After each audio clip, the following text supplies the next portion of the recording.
ఎవడైనను పని చేయనోళ్ళని ఎడల ఆ మాట అండర్లైన్ చేసుకోవాలి. చాలా కష్టంగా ఉంటదండి ఈ మాట ఎవరికి పని చేయని వాళ్ళకు.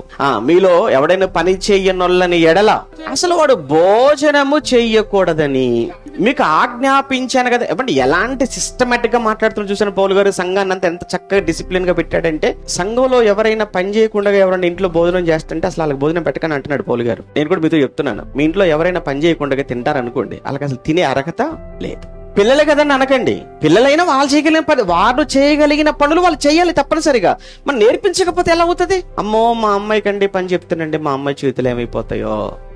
మీ అమ్మాయి చేతులు ఏమైపోతాయో నువ్వు చేస్తే మరి నీ చేతుల సంగతి ఏంటి? నీవేమైనా నువ్వు రోబోనా? నువ్వేమైనా నీకేం అవదా? పని చేయాలి, చేయించటం నేర్పించాలి. లేకపోతే ఎలా? ఎంత కఠినంగా మాట్లాడుతున్నాడు అని అంటే, అసలు నువ్వు భోజనం చేయాలి అని అంటే భోజనం చేయడానికి ముందు నీకు ఒక అర్హత ఉండాలి. ఏంటంటే పని చేయాలి కనీసం. అంటే పని చేయకపోతే భోజనం ఉండదు, అంతే. కష్టపడాలి, పని చేయాలి.